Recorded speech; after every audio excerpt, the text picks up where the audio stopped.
بس صحابہ کرام کو ایک صحابی گزرے ہیں آپ کے حضرت ثوبان. صبح فجر کی نماز سے پہلے یا فجر کے بعد اللہ کے رسول صلی اللہ علیہ وآلہ وسلم کی نظر پڑی اپنے اس صحابی حضرت ثوبان کے چہرے پر. حضرت ثوبان کا چہرہ دیکھا حضور نے, آپ کو محسوس ہوا کہ تھکا تھکا چہرہ ہے, آنکھیں لال ہیں, لگتا ہے کہ رات میں جاگے ہیں. تو اللہ کے رسول کا مزاج عجیب تھا, ایک ایک گمنام سے گمنام, غریب سے غریب ایمان والے کی آپ فکر رکھتے تھے.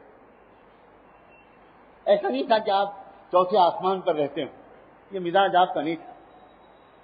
بہت گھنے ملے اور ایک ایک غریب سے غریب آدمی کے بہت قریب آپ نظر آتے تھے.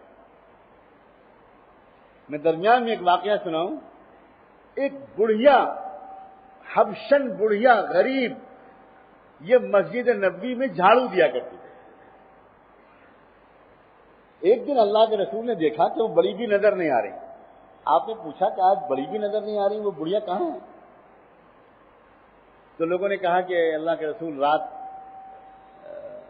اس کا انتقال ہو گیا, اور ہم لوگوں نے یہ سوچ کر کہ آپ بہت تھکے ہوئے حجرے کے اندر گئے ہیں, آپ کو جگانا مناسب نہیں سمجھا. ہم لوگوں نے غسل دلا کر کفن پہنا کر نماز جنازہ پڑھ کے دفن کر دیا.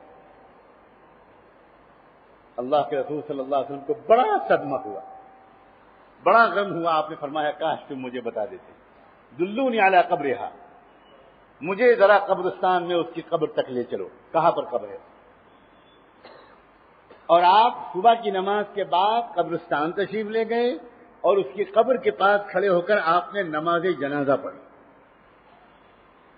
پوری دنیا انسانیت کو اور امت کو ایک شرعی مسئلہ معلوم کہ اگر کوئی سرپرست اور ولی نماز جنازہ نہ پڑھ سکے اور اس کی زیر سرپرستی رہنے والا کوئی دنیا سے چلا جائے, تو اگر تدفین کے بعد بھی 3 دن تک وہ نماز جنازہ قبر پر پڑھ سکتا ہے.